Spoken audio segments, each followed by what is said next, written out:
यश्छन्दसां वृषभो विश्वरूपः छन्दोभ्योऽध्यमृतात् सम्बभूव समेन्द्रो मेधया स्पृणोतु ओष्ठापिधानानकुलीदन्तैः परिवृता पविः सर्वस्यैवाच ईशाना चारुमामिह वादयेत् आपादमौलिपर्यन्तं गुरूणाम् आकृतिं स्मरेत् तेन विघ्नाः प्रणश्यन्ति सिद्ध्यन्ति च मनोरथाः। तपस्वाध्याय शुश्रूषा कृष्णपूजारतं मुनिं विश्वेशमिष्टदं वन्दे परिव्राट्चक्रवर्तिनं। श्रीगुरुभ्यो नमः। भक्तानां मानसाम्भोज भानवे कामधेनवे नमतां कल्पतरवे जयींद्र गुरवे नमः। ಜ್ಯೇಷ್ಠ ಮಾಸದ ಕೃಷ್ಣ ಪಕ್ಷದ ದ್ವಾದಶಿಯ ದಿವಸ ಮಹಾಜ್ಞಾನಿಗಳಾದ ತಪಸ್ವಿಗಳಾದ ಭಕ್ತರಿಗೆ ಪರಮಾನುಗ್ರಹವನ್ನು ಮಾಡತಕ್ಕಂತಹ ವಿಜಯೇಂದ್ರ ತೀರ್ಥ ಶ್ರೀಪಾದಂಗಳವರ ಆರಾಧನಾ ದಿವಸ. ತಪಸ್ವಿಗಳು ಸನ್ಯಾಸಿಗಳು ವೃಂದಾವನದಲ್ಲಿ ಸನ್ನಿಹಿತರಾಗಿ ಅಂತರ್ಮುಖಿಗಳಾಗಿ ಅವರು ಯಾವತ್ತೂ ತಪಸ್ಸನ್ನು ಮಾಡ್ತಾ ಇರ್ತಾರಂತೆ. ಅದೇ ಆರಾಧನಾ ಸಂದರ್ಭ ಬಂದಾಗ ಆ 3 ದಿನಗಳ ಕಾಲ ಅವರು ಬಹಿರ್ಮುಖರಾಗಿರ್ತಾರಂತೆ. ಅಂತರ್ಮುಖಿಗಳಾಗಿ ಭಗವಂತನನ್ನು ಚಿಂತನೆ ಮಾಡುವ ಆ ಜ್ಞಾನಿಗಳು, ತಪಸ್ವಿಗಳು, ಸನ್ಯಾಸಿಗಳು ಏನು 362 ದಿನಗಳ ಕಾಲ ಅವರು ಆ ವೃಂದಾವನದಲ್ಲಿ ಸನ್ನಿಹಿತನಾಗಿ ಭಗವಂತನ ವಿಶೇಷವಾದ ಚಿಂತನೆಯನ್ನು ಮಾಡಿದ್ದಾರೆ, ಅನುಗ್ರಹವನ್ನು ಸಂಪಾದನೆ ಮಾಡಿದ್ದಾರೆ. ಅಂತಹ ಅನುಗ್ರಹವನ್ನು ತಮ್ಮ ಭಕ್ತರಿಗೆ ಅದನ್ನು ಅವರು ಅನುಗ್ರಹಿಸಬೇಕು ಎಂಬುದಾಗಿ ಅವರು ಬಹಿರ್ಮುಖರಾಗ್ತಾರಂತೆ. ಆದ್ದರಿಂದ ಆ ಆರಾಧನೆಯ ಸಂದರ್ಭದಲ್ಲಿ ಆ ಸನ್ಯಾಸಿಗಳನ್ನು, ವೃಂದಾವನದಲ್ಲಿ ಸನ್ನಿಹಿತರಾದಂತಹ ಜ್ಞಾನಿಗಳನ್ನು ನಾವು ಸೇವೆ ಮಾಡ್ತೇವೆ, ಅವರ ಮಹಿಮೆಯನ್ನು, ಅವರ ಚರಿತ್ರೆಯನ್ನು ನಾವು ಮನನ ಮಾಡ್ತೇವೆ ಅಂತಂದರೆ ಅವರ ಬಹಿರ್ಮುಖ ಬಹಿರ್ದೃಷ್ಟಿ ನಮ್ಮ ಮೇಲೂ ಕೂಡ ಬಿದ್ದು ಅವರ ಅನುಗ್ರಹಕ್ಕೆ ನಾವು ಪಾತ್ರರಾಗಿ ಸನ್ಮಾರ್ಗದಲ್ಲಿ ನಾವು ಸಾಗಲಿಕ್ಕೆ ಸಾಧ್ಯ ಎಂಬುದಾಗಿ ಅವರ ಮಹಿಮೆಯನ್ನು ನಾವು ಚಿಂತನೆ ಮಾಡಬೇಕು. ಆತ್ಮವಿಚ್ಚರಣಾರ್ಚನಂ ಎಂಬುದಾಗಿ ಶ್ರೀಕೃಷ್ಣ ಪರಮಾತ್ಮ ಯಾರು ಅಪರೋಕ್ಷ ಜ್ಞಾನಿಗಳಿದ್ದಾರೋ ಅವರ ಸೇವೆಯನ್ನು ನಾವು ಮಾಡಬೇಕು, ಅವರ ಚರಿತ್ರೆಯ ಮನನ ಅದನ್ನು ನಾವು ಮಾಡಬೇಕು ಎಂಬುದಾಗಿ ಕೃಷ್ಣ ಪರಮಾತ್ಮ ಹೇಳಿದ್ದಾನೆ. ಹಾಗೆಯೇ ಉಪನಿಷತ್ತು ಕೂಡ ಹೇಳ್ತಾ ಇದೆ, ಆತ್ಮಜ್ಞಂ ಹ್ಯರ್ಚಯೇದ್ ಭೂತಿ ಕಾಮಃ ಅಂತ. ಸಕಲ ವಿಧವಾದ ಸಂಪತ್ತನ್ನು, ಜ್ಞಾನ ಸಂಪತ್ತು, ದ್ರವ್ಯ ಸಂಪತ್ತು, ಮೋಕ್ಷ ಸಂಪತ್ತು, ಇದನ್ನು ಬಯಸುವಂತಹ ಜೀವ ಪರಮಾತ್ಮನ ಅನುಗ್ರಹಕ್ಕೆ ಪಾತ್ರರಾದ ಜ್ಞಾನಿಗಳನ್ನು ಸೇವಿಸಬೇಕು ಎಂಬುದಾಗಿ ಉಪನಿಷತ್ತು ಹೇಳುತ್ತಾ ಇದೆ. ಆ ದೃಷ್ಟಿಯಲ್ಲಿ ವಿಜಯೇಂದ್ರ ತೀರ್ಥ ಶ್ರೀಪಾದಂಗಳವರ ಮಹಿಮೆಯನ್ನು ನಾವು ಮನನ ಮಾಡ್ತಕ್ಕಂಥದ್ದು ಈ ಆರಾಧನಾ ಸಂದರ್ಭದಲ್ಲಿ ಮುಖ್ಯವಾದಂತಹ ಒಂದು ಕರ್ತವ್ಯ ಆಗಿದೆ. ವಾದೀಂದ್ರ ತೀರ್ಥರು ವಿಜಯೇಂದ್ರ ತೀರ್ಥ ಶ್ರೀಪಾದಂಗಳವರ ಬಗ್ಗೆ ಬಹಳ ಸುಂದರವಾದ ಒಂದು ಮಾತನ್ನು ಹೇಳಿದ್ದಾರೆ.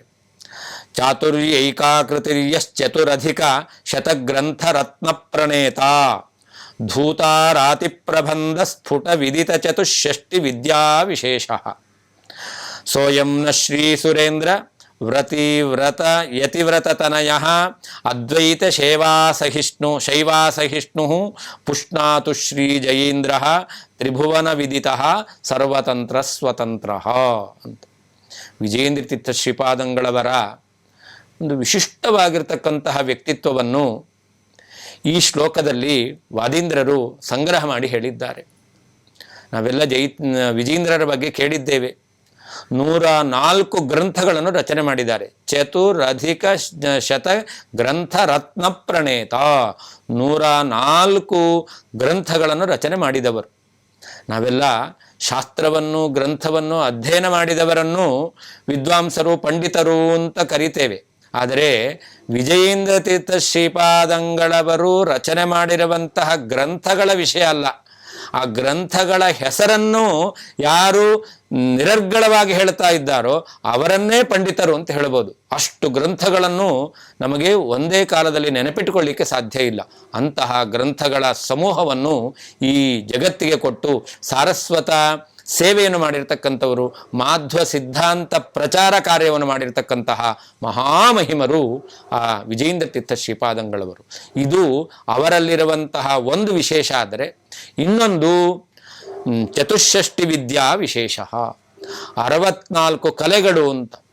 64 ವಿದ್ಯೆಯಲ್ಲಿಯೂ ಕೂಡ ಪ್ರಾವೀಣ್ಯವನ್ನು ಪಡೆದ ಮಹಾಜ್ಞಾನಿಗಳು, ಯೋಗಿಗಳು ಆ ವಿಜಯೇಂದ್ರ ತೀರ್ಥ ಶ್ರೀಪಾದಂಗಳವರು. 64 ವಿದ್ಯೆಗಳಲ್ಲಿಯೂ ಕೂಡ ಅವರಿಗೆ ತಲಸ್ಪರ್ಶಿಯಾಗಿರ್ತಕ್ಕಂತಹ ಜ್ಞಾನ ಅವರಲ್ಲಿ ಇತ್ತು. ಅಂತಹ ಒಂದು ವಿಶಿಷ್ಟವಾದ ಚಾತುರ್ಯವನ್ನು, ಪ್ರಾವೀಣ್ಯವನ್ನು ಪಡೆದವರು ವಿಜಯೇಂದ್ರ ತೀರ್ಥ ಶ್ರೀಪಾದಂಗಳವರು.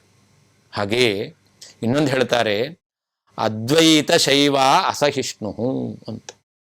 ವಿಜಯೇಂದ್ರ ತೀರ್ಥ ಶ್ರೀಪಾದಂಗಳವರ ಚರಿತ್ರೆಯಲ್ಲಿ ನಾವು ನೋಡಿದಾಗ ಅವರು ತಮ್ಮ ಜೀವಿತಾವಧಿಯಲ್ಲಿ ವಿಶೇಷವಾಗಿ ಶ್ರೀಮದ್ ಆಚಾರ್ಯರ ಸಿದ್ಧಾಂತದ ಪ್ರಚಾರದ ಸೇವೆಯನ್ನು ಹೇಗೆ ಮಾಡಿದ್ದಾರೋ ಹಾಗೆ ವಾದಗಳಲ್ಲಿ ಪ್ರತಿವಾದಿಗಳನ್ನು ಅವರು ಖಂಡಿಸಿ ಆ ಪ್ರತಿವಾದಿಗಳನ್ನು ನಿಗ್ರಹ ಮಾಡಿದಂತಹ, ಯಾರು ಶಿವಸರ್ವೋತ್ತಮವನ್ನು ಪ್ರತಿಪಾದನೆ ಮಾಡ್ತಾ ಇದ್ರು, ಜೀವಬ್ರಹ್ಮ ಒಂದೇ ಎಂಬುದಾಗಿ ಪ್ರತಿಪಾದನೆ ಮಾಡ್ತಾ ಇದ್ರು, ಅಂತಹ ವ್ಯಕ್ತಿಗಳನ್ನು ವಾದದಲ್ಲಿ ಸೋಲಿಸಿ ಆ ಜಯಪತ್ರವನ್ನು ಪಡೆದಂತಹ ಮಹಾಜ್ಞಾನಿಗಳು ವಿಜಯೇಂದ್ರ ತೀರ್ಥ ಶ್ರೀಪಾದಂಗಳವರು.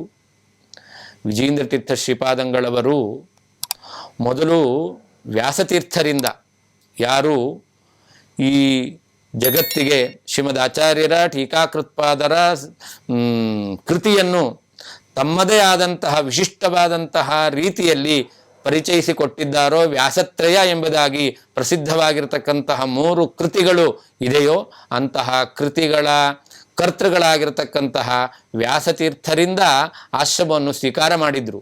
ವಿಷ್ಣುತೀರ್ಥ ಎಂಬತಕ್ಕಂತಹ ಹೆಸರನ್ನು ಅವರಿಗೆ ವ್ಯಾಸತೀರ್ಥರು ಇಟ್ಟಿದ್ದರು. ಆದರೆ ಸುರೇಂದ್ರ ತೀರ್ಥ ಶ್ರೀಪಾದಂಗಳವರು, ಇವತ್ತೇನು ನಾವು ರಾಘವೇಂದ್ರ ಮಠ ಅಂತ ಕರಿತಾ ಇದ್ದೇವೆ, ಆ ರಾಯರ ಮಠದ ಪರಂಪರೆಯಲ್ಲಿ ಬಂದಂತಹ ಸುರೇಂದ್ರ ತೀರ್ಥ ಶ್ರೀಪಾದಂಗಳವರು ಈ ವಿಷ್ಣುತೀರ್ಥ ಎಂಬತಕ್ಕಂತಹ ಹೆಸರಿನಿಂದ ವ್ಯಾಸತೀರ್ಥರ ಸಮೀಪದಲ್ಲಿ ಪ್ರತಿಭಾವಂತರಾಗಿರ್ತಕ್ಕಂತಹ ಈ ಸನ್ಯಾಸಿಗಳನ್ನು ನೋಡಿ ಈ ವ್ಯಕ್ತಿಯನ್ನು ತಮ್ಮ ಮಠದ ಉತ್ತರಾಧಿಕಾರಿಯನ್ನಾಗಿ ಮಾಡಿಕೊಳ್ಬೇಕು ಎಂಬುದಾಗಿ ಅಪೇಕ್ಷೆಪಟ್ಟು ವ್ಯಾಸತೀರ್ಥರಲ್ಲಿ ತಮ್ಮ ಅಭಿಪ್ರಾಯವನ್ನು ಮುಂದಿಡ್ತಾರೆ. ಆಗ ವ್ಯಾಸತೀರ್ಥರು ಅವರ ಅಪೇಕ್ಷೆಯಂತೆ ಈ ವಿಷ್ಣು ತೀರ್ಥರನ್ನು ಈ ಮುಂದೆ ರಾಯರ ಮಠ ಅಂತೇನು ಪ್ರಸಿದ್ಧವಾಗಿದೆ, ಆಗಿನ ಕಾಲದಲ್ಲಿ ಸುರೇಂದ್ರ ತೀರ್ಥರು ಅಂತ ಯಾರು ಪೀಠದಲ್ಲಿ ವಿರಾಜಮಾನರಾಗಿದ್ದರು ಅವರಿಗೆ ಒಪ್ಪಿಸ್ತಾ ಇದ್ದಾರೆ. ಆ ಸುರೇಂದ್ರ ತೀರ್ಥ ಶ್ರೀಪಾದಂಗಳವರು ಈ ವಿಷ್ಣು ತೀರ್ಥರಿಗೆ ಆ ವೇದಾಂತ ಸಿಂಹಾಸನದಲ್ಲಿ ಅಭಿಷೇಕವನ್ನು ಮಾಡಿ ಅವರಿಗೆ ವಿಜಯೇಂದ್ರರು ಎಂಬುದಾಗಿ ನಾಮಕರಣವನ್ನು ಮಾಡಿದ್ದಾರೆ. ಅಲ್ಲಿಂದ ಅವರು ವಿಜಯೇಂದ್ರ ತೀರ್ಥರು ಎಂಬುದಾಗಿ ಸುರೇಂದ್ರ ತೀರ್ಥರ ಕರ ಕಮಲ ಸಂಜಾತರಾಗಿ ಈ ಒಂದು ಸನ್ಯಾಸಿಗಳ ಪರಂಪರೆಯಲ್ಲಿ ರಾಯರ ಮಠದಲ್ಲಿ ಅವರು ಪ್ರಸಿದ್ಧರಾಗಿದ್ದಾರೆ. ಇಂತಹ ಈ ವಿಜಯೇಂದ್ರ ತೀರ್ಥರು ಅವರು ವ್ಯಾಸತೀರ್ಥರಲ್ಲಿ ಅಧ್ಯಯನ ಮಾಡಬೇಕಾದರೆ ಹೇಳ್ತಾರೆ, ನವಕೃತ್ವ ನ್ಯಾಯಸುಧಾಂ, 9 ಬಾರಿ ವ್ಯಾಸತೀರ್ಥರಂತಹ ಗುರುಗಳಲ್ಲಿ ಶ್ರೀಮನ್ ನ್ಯಾಯಸುಧಾ ಗ್ರಂಥವನ್ನು ಅಧ್ಯಯನ ಮಾಡಿದ್ದಾರಂತೆ. ನಾವು ಅಧ್ಯಯನ ಮಾಡ್ತೇವೆ, ನಮಗೆ ಅರ್ಥವೇ ಆಗೋದಿಲ್ಲ. ಆದರೆ ಹಿಂದೆ ಹೇಳಿದ ಹಾಗೆ 104 ಗ್ರಂಥಗಳನ್ನು ಮಾಧ್ವ ಸಾರಸ್ವತ ಪ್ರಪಂಚಕ್ಕೆ ಕೊಟ್ಟಂತಹ ಮಹಾಜ್ಞಾನಿಗಳು, ಹಾಗೆಯೇ 64 ವಿದ್ಯೆಗಳಲ್ಲಿ ಪಾರಂಗತರಾಗಿರ್ತಕ್ಕಂಥ ಮಹಾ ಮೇಧಾವಿಗಳು ಅಂತಹ ವಿಜಯೇಂದ್ರ ತೀರ್ಥ ಶ್ರೀಪಾದಂಗಳವರು ವ್ಯಾಸತೀರ್ಥರಂತಹ ಮಹಾಜ್ಞಾನಿಗಳಲ್ಲಿ 9 ಬಾರಿ ನ್ಯಾಯಸುಧಾವನ್ನು ಅಧ್ಯಯನ ಮಾಡಿದ್ದಾರೆ ಅಂತಂದರೆ ಆ ನ್ಯಾಯಸುಧಾ ಗ್ರಂಥದ ಮಹತ್ವ ಏನು ಎಂಬತಕ್ಕಂಥದ್ದನ್ನು ನಾವು ಅರ್ಥ ಮಾಡಿಕೊಳ್ಬೋದು. ಆ ನ್ಯಾಯಸುಧಾ ಅದು ಜ್ಞಾನಿಗಳಿಗೆ ಅಧ್ಯಯನ ಮಾಡುವಾಗ ಪುನಃ ಪುನಃ ನವನವ ಹೊಸದಾಗಿರ್ತಕ್ಕಂತಹ ಅರ್ಥವನ್ನು ತೆರೆದುಕೊಳ್ತಕ್ಕಂಥ ಒಂದು ವಿಶಿಷ್ಟವಾದ ಗ್ರಂಥ. ಅಂತಹ ಮೇಧಾವಿಗಳಾದಂಥ ವ್ಯಾಸತೀರ್ಥರಂತಹ ಶಿಷ್ಯರು ಅಷ್ಟೇ ಮೇಧಾವಿಗಳಾಗಿರ್ತಕ್ಕಂತಹ ವಿಜೇಂದ್ರ ತೀರ್ಥರಂತಹ ಶಿಷ್ಯರು ಇವರು ಆ ಶಾಸ್ತ್ರ ಮಥನವನ್ನು ಮಾಡಿ ತತ್ವಜ್ಞಾನ ಅಮೃತವನ್ನು ಪಡೆದಿದ್ದಾರೆ ಎಂಬುದಾಗಿ ಅದನ್ನು ನಾವು ಕಥೆಯಲ್ಲಿ ಕಾಣ್ತೇವೆ. ಹಾಗೆ 6 ಬಾರಿ ಸರ್ವಮೂಲ ಗ್ರಂಥಗಳನ್ನು ಸಮಗ್ರವಾಗಿ ವ್ಯಾಸತೀರ್ಥರಲ್ಲಿ ಅಧ್ಯಯನ ಮಾಡಿದ್ದಾರೆ.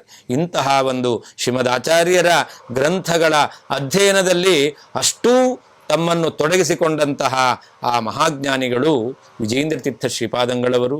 ಇಂತಹ ವಿಜೇಂದ್ರ ತೀರ್ಥ ಶ್ರೀಪಾದಂಗಳವರು ಅವರು ಅನೇಕ ವಿಧವಾಗಿರತಕ್ಕಂತಹ ಒಂದು ಪವಾಡವನ್ನು ಜಗತ್ತಿನಲ್ಲಿ ಅವರು ತೋರಿದ್ದಾರೆ. ಅದರಲ್ಲಿ ಅಪ್ಪಯ್ಯ ದೀಕ್ಷಿತರಿಗೂ ಮತ್ತು ಈ ಯಾವ ವಿಜೇಂದ್ರ ತೀರ್ಥ ಶ್ರೀಪಾದಂಗಳವರಿಗೂ ಒಂದು ವಾಕ್ಯಾರ್ಥ ಎಂಬತಕ್ಕಂಥದ್ದು ನಡೆದಿದೆ. ಆ ವಾಕ್ಯಾರ್ಥ ನಡೆಯುವಂಥ ಸಂದರ್ಭದಲ್ಲಿ ಈ ಅಪ್ಪಯ್ಯ ದೀಕ್ಷಿತರು ಈ ವಿಜೇಂದ್ರ ತೀರ್ಥ ಶ್ರೀಪಾದಂಗಳವರ ಏನು ವಿದ್ವತ್ತು, ಅವರ ಪಾಂಡಿತ್ಯ ಅದನ್ನು ಪರೀಕ್ಷೆ ಮಾಡಬೇಕು ಎಂಬುದಾಗಿ ಕಾವ್ಯದಲ್ಲಿ ಅವರು ಪರೀಕ್ಷೆ ಮಾಡಲಿಕ್ಕೆ ಬಂದಿದ್ದಾರಂತೆ. ಅವರು ಹೇಳ್ತಾರೆ, ನೀವು ಬಹಳ ಕಾವ್ಯ ನಿರ್ಮಾಣದಲ್ಲಿ ಪ್ರೌಢಮೆಯನ್ನು ಪಾಂಡಿತ್ಯವನ್ನು ಪಡೆದಿದ್ದೀರಾ ಎಂಬುದಾಗಿ ಖ್ಯಾತಿಯನ್ನು ಪಡೆದಿದ್ದೀರಾ. ಹಾಗಾದರೆ ನನ್ನನ್ನು ಕಾವ್ಯ ರಚನೆ ಮಾಡೋದರಲ್ಲಿ ನೀವು ಗೆಲ್ಲಬೇಕು ಅಂತ ಅವರು ಸವಾಲು ಹಾಕ್ತಾ ಇದ್ದಾರಂತೆ. ವಿಜೇಂದ್ರ ತೀರ್ಥ ಶ್ರೀಪಾದಂಗಳವರು ಎಲ್ಲ ಶ್ರೀರಾಮಚಂದ್ರನ ಅನುಗ್ರಹದಿಂದ, ವಾಯುದೇವರ ಅನುಗ್ರಹದಿಂದ ನಡೆಯತಕ್ಕಂಥದ್ದು, ಅವರು ಯಾವ ರೀತಿಯಲ್ಲಿ ನಡೆಸ್ತಾರೋ ಆ ರೀತಿಯಲ್ಲಿ ನಡೆಯುತ್ತೆ ಎಂಬುದಾಗಿ ಆ ವಿಜೇಂದ್ರರು ಅವರ ಜೊತೆಯಲ್ಲಿ ಆ ಕಾವ್ಯ ನಿರ್ಮಾಣದಲ್ಲಿ ಅವರು ತೊಡಗುತ್ತಾ ಇದ್ದಾರೆ. ಆಗ ಅಪ್ಪಯ್ಯ ದೀಕ್ಷರು ಹೇಳ್ತಾರೆ, ಅವರು ಕಾವ್ಯವನ್ನು ಒಂದು ಶ್ಲೋಕವನ್ನು ಅವರು ಅಲ್ಲಿಯೇ ರಚನೆ ಮಾಡಿ ಹೇಳ್ತಾ ಇದ್ದಾರೆ. ಅಸ್ತ್ಯರಣ್ಯಂ ತರಣ್ಯಂಘ್ರಿ ಸರಣ್ಯಂತರ್ಧಿ ಪಾದಪಂ ಅಂತ ಒಂದು ವೃಕ್ಷ ಎಂಬತಕ್ಕಂಥದ್ದಿದೆ. ಆ ವೃಕ್ಷ ಎಂಬತಕ್ಕಂಥದ್ದು ಅದು ಹೇಗಿದೆ ಅಂತಂದರೆ, ಅದು ಕಾಡು, ಆ ಕಾಡಿನಲ್ಲಿ ಮರಗಳೆಲ್ಲ ಬೆಳೆದಿದೆ. ಆ ಮರಗಳ ಸಾಲು ಬೆಳೆದಿರೋದ್ರಿಂದಾಗಿ ಸೂರ್ಯನ ಕಿರಣಗಳು ಕೆಳಗೆ ಭೂಮಿಯಲ್ಲಿ ಬೀಳಲಿಕ್ಕೆ ಸಾಧ್ಯ ಇಲ್ಲ. ಆ ರೀತಿಯಲ್ಲಿ ಮರಗಳು ತುಂಬಿರತಕ್ಕಂತಹ ಒಂದು ಅರಣ್ಯ ಇದೆ ಎಂಬುದಾಗಿ ಅವರು ಅಸ್ತಿ ಅರಣ್ಯ ತರಣ್ಯಂಘ್ರಿ ಸರಣ್ಯಂತರ್ಧಿ ಎಂಬುದಾಗಿ 3 ಪ್ರಾಸಗಳನ್ನೊಳಗೊಂಡಂತಹ ಒಂದು ಶ್ಲೋಕವನ್ನು ಆ ಅಪ್ಪಯ್ಯ ದೀಕ್ಷಿತರು ನಿರ್ಮಾಣ ಮಾಡಿ ಆ ವಿಜೇಂದ್ರ ತೀರ್ಥ ಶ್ರೀಪಾದಂಗಳವರ ಮುಂದೆ ಅದನ್ನು ಹೇಳ್ತಾ ಇದ್ದಾರೆ. ಆಗ ಅದಕ್ಕೆ ಬದಲಾಗಿ ಅವರನ್ನು ಸೋಲಿಸಬೇಕು, ಅವರನ್ನು ಗೆಲ್ಲಬೇಕು ಎಂಬುದಾಗಿ ವಿಜೇಂದ್ರ ತೀರ್ಥ ಶ್ರೀಪಾದಂಗಳವರು ತತ್ಕ್ಷಣದಲ್ಲಿ ಅವರು ಇನ್ನೊಂದು ಅದಕ್ಕೆ ಅದನ್ನು ಮೀರಿಸುವಂತಹ ಒಂದು ಪ್ರಾಸಬದ್ಧವಾದಂತಹ ಶ್ಲೋಕವನ್ನು ಅವರು ನಿರ್ಮಾಣ ಮಾಡಿ ಹೇಳ್ತಾರೆ. ದರೀ ಸುಪ್ತ ಝರೀ ದತ್ತ ಪರೀರಂಭ ಸರೀಸೃಪಂ ಅಂತ ಅವರು ಇದಕ್ಕೆ ಪ್ರತ್ಯುತ್ತರವನ್ನು ಕೊಡ್ತಾ ಇದ್ದಾರೆ.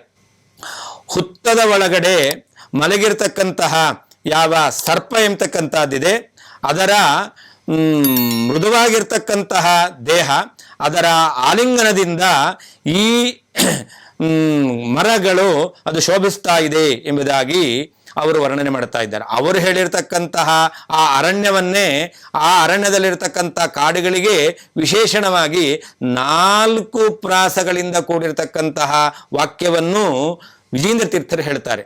ದರಿ ಸುಪ್ತ ಝರಿ ದತ್ತ ಪರಿ ರಂಭ ಪರೀಸೃತಂ ಸರೀಸೃಪಂ ಎಂಬುದಾಗಿ 4 ಪ್ರಾಸಗಳಿಂದ ಕೂಡಿರ್ತಕ್ಕಂತಹ ಶ್ಲೋಕವನ್ನು ತತ್ಕ್ಷಣದಲ್ಲಿ ಅವರು ನಿರ್ಮಾಣ ಮಾಡಿ ಆ ಅಪ್ಪಯ್ಯ ದೀಕ್ಷಿತರಂತಹ ಮಹಾಜ್ಞಾನಿಗಳಿಗೂ ಕೂಡ ಆಶ್ಚರ್ಯವನ್ನುಂಟು ಮಾಡಿ ಅವರಿಂದ ಅವರು ಪ್ರಶಂಸೆಯನ್ನು ಪಡೆದವರು.